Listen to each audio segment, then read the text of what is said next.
Hello everyone, Jim here, Maggie here. Maggie is a Goldendoodle, 14 months old, came in for our residency program. She was rescued at a very young age, actually from one of my legacy clients outside of Atlanta, Georgia. She's really sweet. Uh, she's a little timid. And what I like to tell people is that sometimes, depending on the situation with timidity, socialization is very important. Sometimes it's part of their personality. Obedience is a wonderful vehicle to help teach a dog to, first of all, have boundaries and structure and trust in you if you're their leader. And that will help take that edge off of some of that fear when she's going out and seeing other people and hearing new things. She's adapted real well since she came in. She came in very timid. Yes, a loud noise will get her, but we stand our ground, tell her there's nothing to worry about, and we go on. So we're going to go through the obedience with her, hand signals, what have you. I'm going to talk about it as we go through, and let's see what happens. If she messes up, I'm going to provide a consequence. Consequence is not designed to intimidate, dominate, break her spirit, hurt her, or have her fear us. If she does something right, I'm going to praise her. Words, touch, treat, toy, positive emotion. She loves treats, so I'm already to the stage that I'm backing off treats. I am going to give her a couple of treats while we're working so you can see. For clients or for people out there, use treats as much as you want. I have no problem with that. I personally use treats to teach and then reward for outstanding behavior after that. I just like to do it that way. But when we give a treat, we give all those others: words, touch, treat, toy, positive emotion. And whenever she's doing anything and she's just laying around, we want to praise. I was going to say, if she messes up, I'm going to provide a consequence. She does right, I'm going to praise her. If I mess up, I'm going to probably provide a consequence to myself, okay? And I'll let you know that I messed up if I see that I messed up. You ready, sweetheart? Hey, let's go. Let's go is my walking command. When we're walking, and I didn't see behind me what we had, we're going to go by there in just a second. When we're walking on a leash, let's go. I want her right here. I don't want her out in front of me. I don't want her over here. I don't want her behind me. If she's out in front or beside, once she learns, I'm just going to tap that leash right back to me. The most important thing I see with my clients is I'm not going to have a leash pulling tight. It's loose. And then when I tap, it's I tap and release. When I tap and release a leash like that, I'm basically making her decide what the proper action is, and I'm going to provide the motivation, the consequence if she does it, the praise if she does it right, and the consequence if not. We're going to walk by the kitty cat. Let's go. Good girl. And now when we walk by the cat, good girl. I'm going to praise her for that, because she does get excited around the cat from time to time. Sit. Good. Good girl. That's very good. Let's go. So when I ask her to sit, she's to sit. When I ask her to sit, she holds that sit until I release her. I do not put a dog in a sit for a long, long time. So I don't do a sit stay or anything like that. I just tell him to SIT. She does it. If she doesn't do it, I'm going to bite her. I'm going to provide a consequence. It's going to be a tap right up the leash, right up above her head. Sit. Good girl. Praise her. Words, touch, add a girl, positive emotion. And now she has to hold that sit until I release her, okay? If she didn't sit, as I said, or she popped up, it would be no, sit, and then good girl. I always provide praise even after a consequence when they do the right thing. It's just to let them know they did the right thing. That praise is not as strong as if she did it right the first time. Break. Good girl. My break, I don't know if you saw that, that's a release command. This cat's moving around on me. Is a release command. Good girl. When she watches you, we praise. That break is my release. I don't know if you noticed when I went break, I stepped back, break. Good girl. And she comes flying to me. In the beginning, I may use a treat, but I'm always going to tell her break, step back like a magnet, get her into here, and praise and love her, okay? I am setting up the COME command later, okay? So one of the things she liked to do was jump, so we would break her or have her come, she'd come up and try to jump. When that starts to happen, all we're gonna do is provide a consequence right now. Tap and release in whatever direction we need to, telling her no. Not get down, not anything else, but no, all right? Good girl. Good. Sit. Down. Good girl. Good girl. Down from the side is just like this, from the side. In front, I do down just like this. Why? Down from the side, she can see this when she, no, down. Why did I bite her for that? When I told her to down, she's not supposed to pick up stuff off the ground unless I have her in a stay or she's in a release form, a break form. Good girl. So it's down. If she didn't down or popped up, or she picked up something, it would be a tap, no, down, just sort of like I did there. Okay, sit. Good. Notice she was looking, I asked her to sit. If she didn't do it, I'd have popped her up. No, sit, let's go. Hey, buddy, how are you doing? Good girl. So I'm praising her to let her know I can do this and there's nothing wrong with her. Let's go. So, sit. So we saw down from the side, down, from in front now, hand signal in front. Same rules apply. If she does it down, tap to the leash. Now she has to stay there until I release her. But if I go stay, now that means pack her bags. She can be there a while. She doesn't have to focus on me. She can smell the ground just like that, which is not a problem. If she went to pick up a rock or something, I'd probably bite that. But just smelling the ground and doing that is okay because she's off of the clock, so to speak.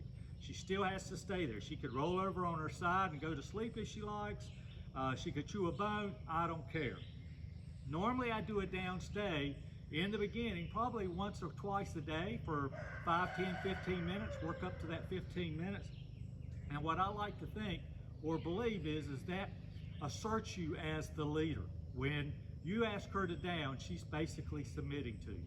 It's important when I say all of this that we're not trying to intimidate or dominate. We're asking her to obey, but if she does it, we're going to praise. If she does it, we're going to bite, but we're going to be lighthearted as much as we can with it. Okay, let's go. Good girl. Now, that down stay becomes later in a kitchen or in a house. She's in a room, she's looking at the place command. She's not going to go there. Pretend like that's a door, stay. So she little flinched there because I went right to her nose. Good. So if we had this door right here, I would tell her to stay, and she has to stay in that room while I'm doing whatever I want to do. If she comes through, I would just grab her. No, no, no. Walk right back out, stay again. Let's go. So why didn't I do a place right then?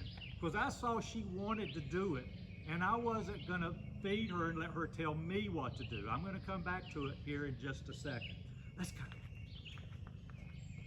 Another thing is to load up. If you allow your dog to get on the couch, you can tell him to load up. I use the load up for getting in cars and everything else.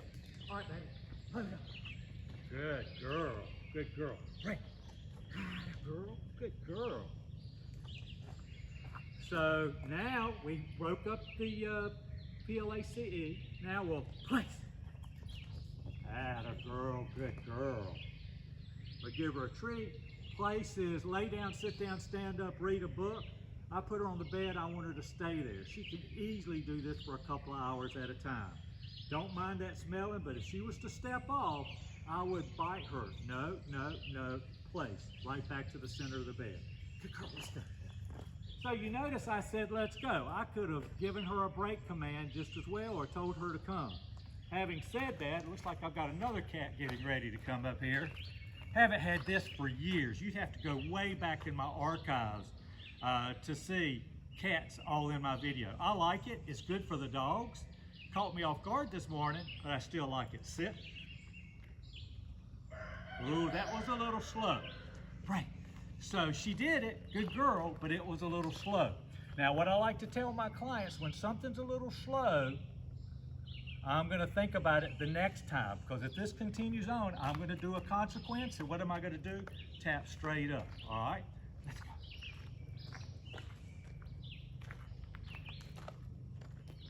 Sit. Good girl, good girl. And normally I would come back, break, sit, good, let's go. Sit. Good.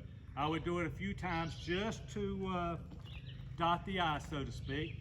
Next command is the COME command. The COME is like the precursor when we were to the, or the post-cursor, if you will, for the break command. Watch this. I'm not going to give her a treat this time. Okay, come. She comes. This time she sits in front of me. Hand signal here. Come.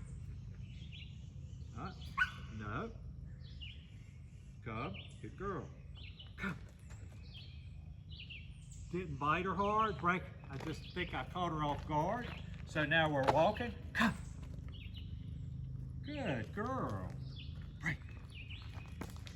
When you have an environment changes like this, you have to work through them. It's important. Not everything's going to be pristine and exactly like you want. That's good. Sit.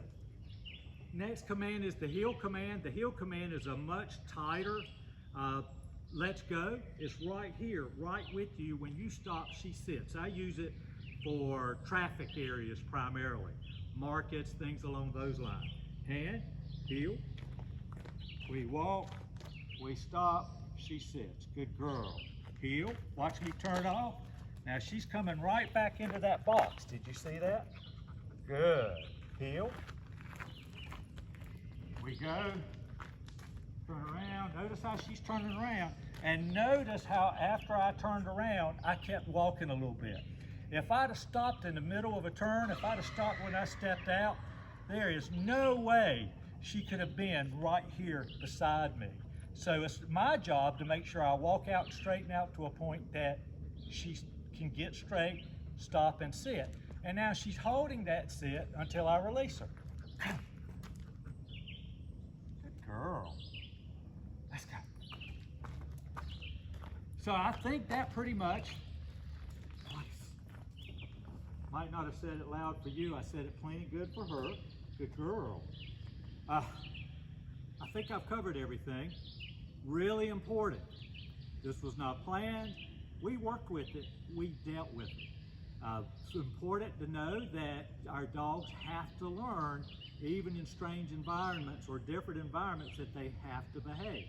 When something like this happens, you just take your time, work through obedience, be calm, and make sure that they obey the way you want them to. And praise them when they do it. Our job is to try to praise our dog at least 20 times more during the day than we bought. If the wheels would have come off here, that would tell me that's something we need to work again in the future, okay? Because practice, practice, practice. We want to get to the point that our dogs understand that we lead at all times. And having said this, this is 10 days her being in here so far. Great. If you have any questions, you pick up the phone, you give me a call, 336-945-3232. If I can ever be of help to you, my client here, Maggie, just pick up the call. Come, give me a call, will come to me. No charge ever for a follow-up. I appreciate you so much, and I appreciate everyone else out there for looking. Thank you so much, and God bless.